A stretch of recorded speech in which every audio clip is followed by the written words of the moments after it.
Hi guys, before I start this video, I first want to say once again a big thank you to everyone who watched my Simpsons review series and helped to make it enjoyable and worthwhile, even if you only watched some of it because it was a mammoth project. This video is going to be a recap of that whole series, where I talk a bit about my thoughts on each era of the show, and it will also be a bit of a nerdy statistical video where I go through each of the rating numbers broken down by each era of the show. And I even calculated the average Tales of Horror and Christmas episode ratings too, as a bonus, so stick around for that.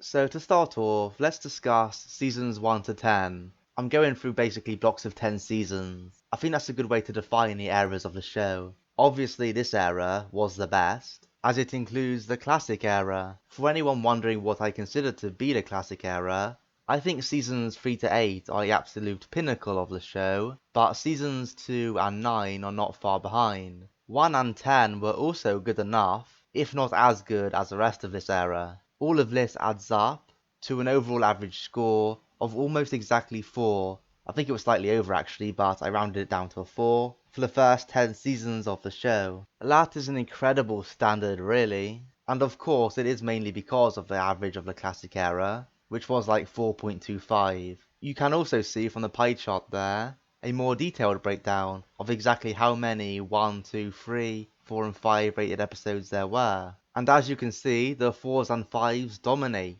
and there were only 4 1 rated episodes in the first 10 seasons. So that goes to show how rarely The Simpsons actually had a stinker during its first years. I'm not going to spend too much time here discussing seasons 1 to 10, as they have been discussed to death over the years, but just know that I do love these seasons, and consider it to be some of the best TV ever. But you can watch my top 20 episode list, which is already on the channel, if you want to find out my favourite episodes from this era. So now, let's move on to the middle and teen seasons of the show. Let's start off with the rating for seasons 11 to 20, which is 3 bang on, which despite being a full point below the first 10 seasons, is still a decent standard. 3 is meant to represent what an average watchable show is meant to be, so it is very acceptable. The pie chart also shows this to be a very average set of episodes. I mean, just look at how symmetrical the data is. The 1s and 5s, and 2s and 4s mirror each other and cancel each other out almost perfectly. Aside from the quality though, this in my opinion is the most interesting era of the show. It often gets lumped into the bracket of new episodes or post-classic episodes, which of course it is, but these seasons have their own identity. Initially, they were not well received by fans of the show, because the tone shifted to being more wacky. It went away from the more down-to-earth character stories, in an attempt to be more fun. Now you could argue that it didn't succeed, as it wasn't as funny as the classic era, but that comparison aside, I did find plenty of entertainment here, even in seasons I wasn't a fan of, like 11, 15 and 17.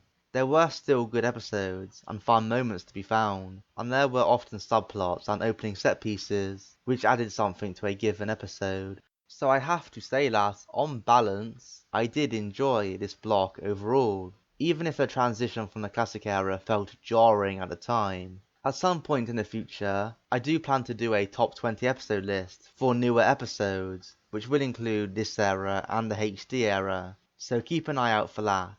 On to the HD era now, and if you did watch all the season reviews, you will know that I'm not the biggest supporter of this era. That is shown by its average rating of 2.7. This era of the show was boring above all else, with episodes that often relied on redos of previous plotlines. The main problem I found though, that there simply wasn't enough great episodes, or even good episodes really, that left any kind of lasting impression. I mean, just look at how many 5 rated episodes there were. There were only 5 for those entire 14 seasons, which is pretty embarrassing to be frank. And as you can see by the pie chart, the ratings in general for the HD era do not paint a pretty picture.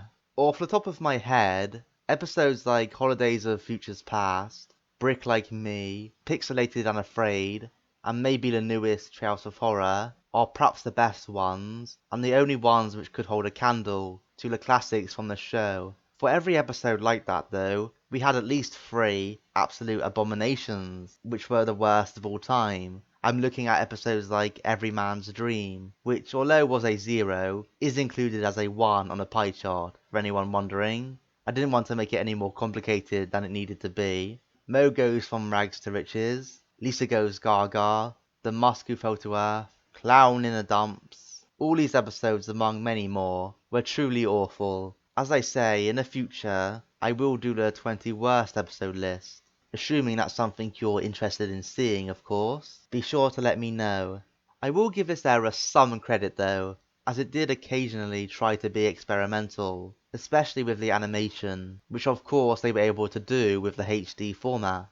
And the last 2 seasons as of making this video, 33 and 34, were both decent and showed an upwards trajectory for the show, so that at least gives me a little hope that it continues for the remainder of the show's run, however long that may be. Right, so that is what I consider to be the 3 distinctive eras of the show looked at, but as promised, I have some extra stats to throw at you. For starters, I can reveal the average score for the entire series, through 34 seasons, which is, drumroll please, 3.18. On paper, that may not seem that impressive, and of course it did get dragged down heavily by the more recent seasons, but just trying to keep some perspective here, that score is over 750 episodes. If you just take that score at face value, you would say that this was an above average show for over 3 decades. It's just the fact that there is such a disparity between the quality of old Simpsons and new Simpsons, which leaves people feeling down on the show overall. It's totally understandable. I mean, I did feel a bit annoyed at times while going through the HD era, and if the show ended at say season 20, I don't think too many people would complain. I feel though it's just important to say that this still was a good show overall, even if you include the worst episodes in there. Again, to put it into context, The Simpsons has more episodes than both Family Guy and South Park combined, and people already say that Family Guy has dipped in quality. And even though South Park often gets praised for not declining in quality so much, I would argue it has a bit, but that's another debate. It has only had 317 episodes, which is still a lot, but compared to The Simpsons it's nothing. So hypothetically, if South Park were to go on for another 450 episodes, I think it's fair to suggest that it would suffer a pretty serious decline, which would bring its average rating down as well. So it's easy to give The Simpsons stick, but ultimately, the show is still impressive any way you look at it. Right, now I'm done kind of putting the show into context, I can move on and show off some of that extra work that I did. The average Treehouse of Horror score was 3.55, and that is really impressive. I knew it would be good, but I never expected it to be quite that high. We all know that every Treehouse of Horror in the classic era was fantastic, but even past that, these episodes tended to hold up well. They were often the highlight of any given season, and it was rare that we got an absolute stinker. There were only 2 1 out of 5s out of 33 Treehouse of Horrors, which is especially impressive given that most of them took place past the show's prime. So in summary, it's fair to say that Treehouse of Horrors are the show's forte, and are a jewel in its crown. I'm not done just yet though. I also took the liberty of finding all the Christmas episodes and ranking them too. Under the criteria I used, there were only 18 of them, and they averaged out at a 3.05, which you will notice is actually lower than the show average overall, and that does pass the eye test for me. The Simpsons is not a show which is well known for its classic Christmas episodes, like a South Park is for example. Not many of them were memorable to me. I mean, I even included episodes like Marge Be Not Proud as a Christmassy episode to help boost the rating, and it was still not great. At least the Halloween episodes more than make up for it. So that's pretty much my recap of the first 34 seasons. Once again, I have to say, I have really enjoyed doing this series for you all, and I am very grateful to have had some Simpsons fans join in my journey of reviewing every episode. If you have any extra thoughts to add, or any stats of your own, please leave a comment. Also, don't worry, as I said, I'm not entirely done with Simpsons content on the channel. I will continue to review the new seasons every year for as long as they go on, or as long as I can. And as I said, I do have 2 more list videos planned for the show, so if you want to stick around with the channel for them, and my new review series on Family Guy which is coming soon, I would very much appreciate it. Again though, a genuine thanks for everyone who helped make this series a ton of fun. I really do appreciate you guys. Thanks for watching, and take care.